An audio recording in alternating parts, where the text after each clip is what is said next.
Shalom Bo is here. I wanted to get on here and talk about the subject and topic of stranger. Now, I'm not talking about this from the perspective of a teacher, but someone that has been taught. And I've said over and over again, and this from a Hebraic biblical perspective, someone that has been taught by taught ones. I've said this numerous times. I say it all the time. I've been saying it for years. I've been taught by taught ones. Okay? And so I understand who the stranger is. I understand from the biblical perspective, because that's the only perspective that I know and I realize who the stranger is. And I know who the stranger is not. I know that Yah's chosen people are the apple of his eye. I believe that Yah's chosen people are the salt of the earth.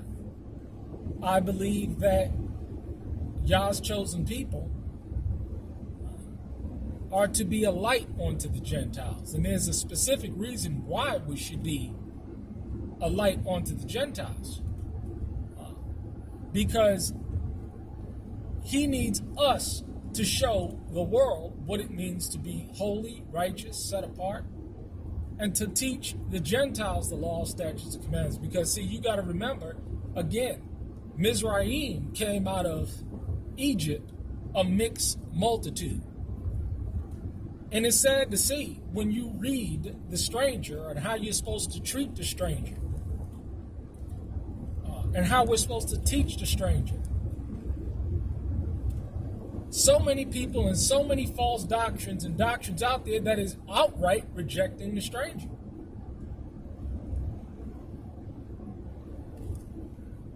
When we deal with white people, Indian people, Chinese people,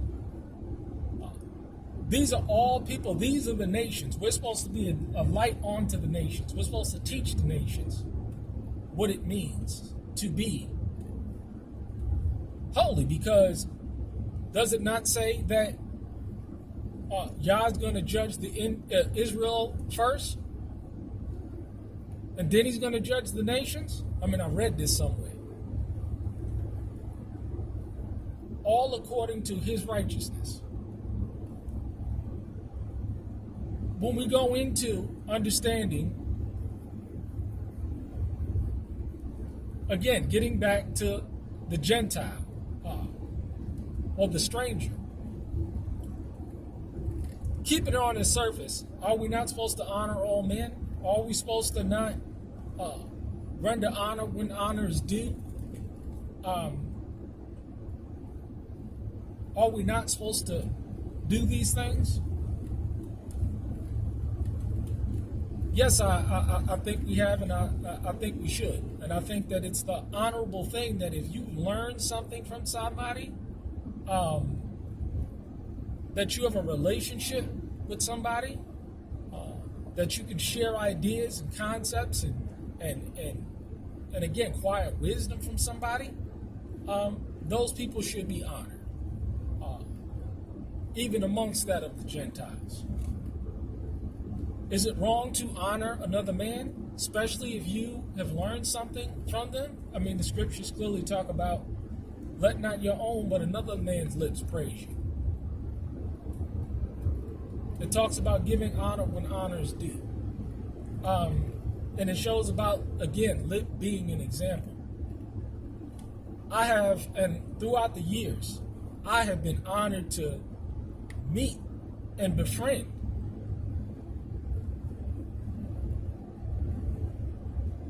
develop good friendships with people that are of not a skin color as mine, because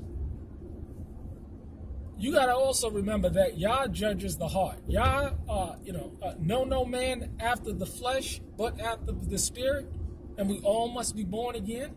You see, this doesn't line up with the false doctrine that Indian people or white people or all of these people cannot be grafted into a chosen people and live after their laws, their statutes and commandments and their edicts, and receive salvation. I just don't get where this doctrine comes from. It's not lined up with Scripture. I don't get it, but yes, and still, this kind of stuff still persists. It's a sad thing to see. My personally,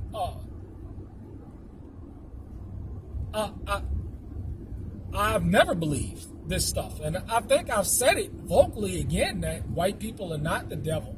I've said this many times, and I'm going to continue to say it. This has been my position, and will remain my position, because that word cannot be refuted when you are taught right. See, this is why we need real teachers and elders and preachers that's going to teach the word from the word's perspective, not from their own vain philosophy, viewpoint, perspective, because that's what we got going on today. We got a whole bunch of vain philosophy and perspective and viewpoint,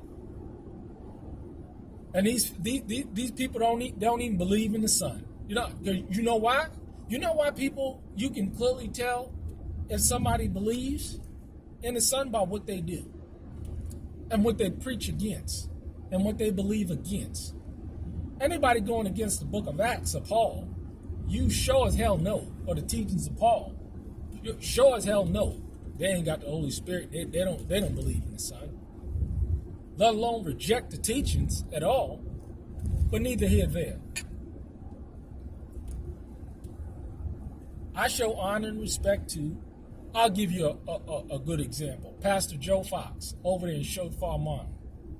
That man has been able to, throughout the years, not only have I been able to learn handgun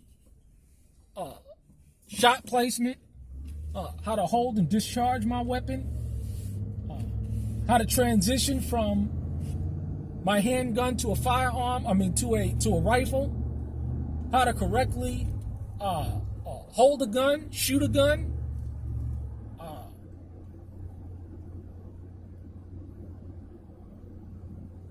disarm a person that has a gun in your face. I can go on and on. Security set up on land. I've been to learn all of these things from Pastor Fox, that's not only taught in person, but just spent the time to do it. And I thank the Father for men like that I was able to learn from. And he just so happens to be white. But he also happens to be a person that I believe is a man of high honor and integrity, and that I can lay no sin in his charge. And is also, just taught me a lot. And also just so happened to be a pastor of Jeremiah 3:15. Now, who's going to take that from him? I'm not in no position to take any of that from him. I'm in no position to, I don't have a heaven and hell to put anybody in. I just know and understand what the word says. And he's a man of honor and integrity. Now, I'm just dealing with the concept of the stranger and white people. Dory, the woman that sold me the land out in Kentucky, it's interesting how she said she had other offers on the table, but if I made her an offer, she'd accept it because she liked the spirit of me and my wife. Made her an offer, she accepted it. Paid her in cash. Had this land paid off in 6 months, paid off in cash. And yet, still to this day, if I have a question in reference to the land, sharing of ideas, because when it's funny, when you leave a land, you said, well, if I was going to stay here, if I had the funds, these are the kind of things that I would do. Didn't have to do any of that. She's been an excellent resource as well, and she's a Christian woman. She probably sometimes look at me in the Facebook post and go, what in the world is he talking about? But again, this is a good example for me to explain to her because we are supposed to teach this and preach this thing to every creature. Share the good word, share the news.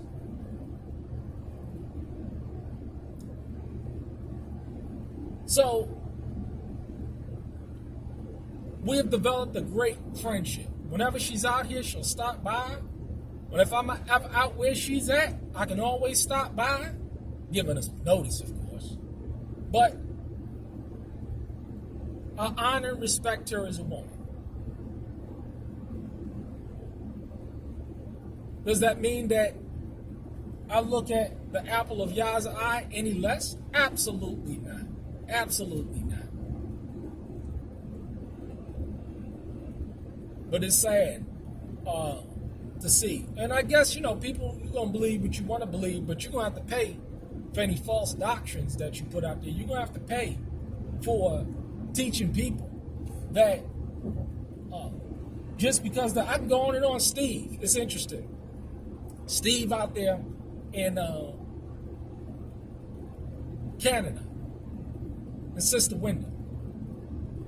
I work with a man that I just not got to finish leaving in the area and seeing him that looked just like him. And he wants to learn the word and understand the word. And when I'm down there, I teach him. But it's interesting looking at him, and I can't get, they look just like the same.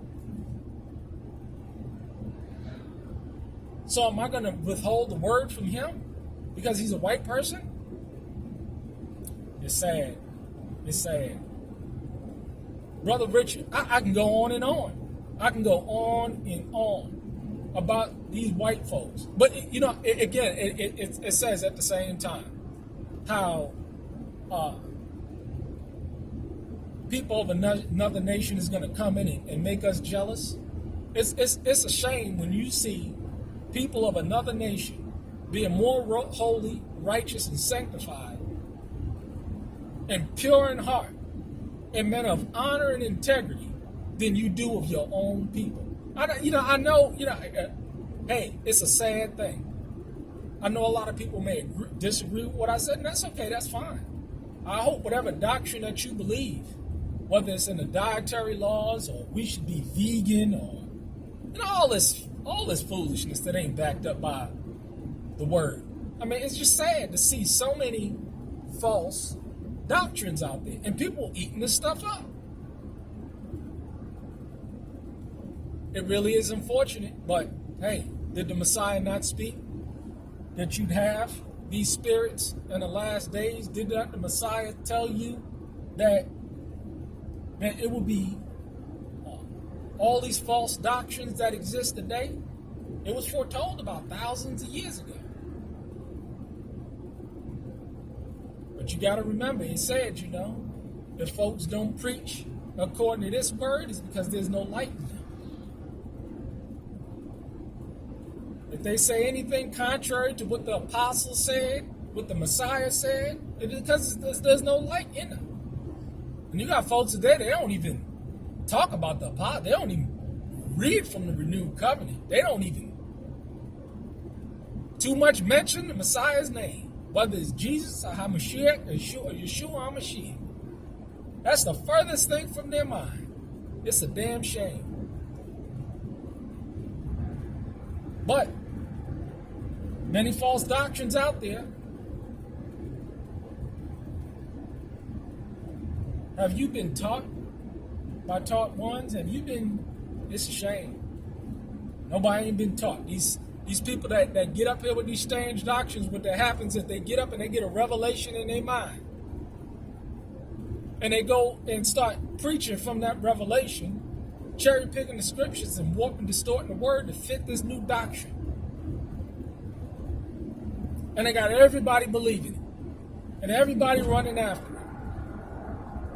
How the hell you gonna not read Matthew, read all of the predictions or the prophecies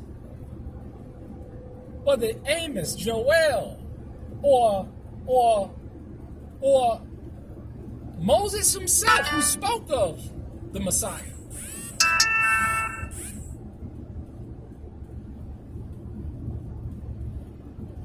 and deny that he was the son of the living Yah. It's a shame. Stay away from false doctrines. Send you to hell.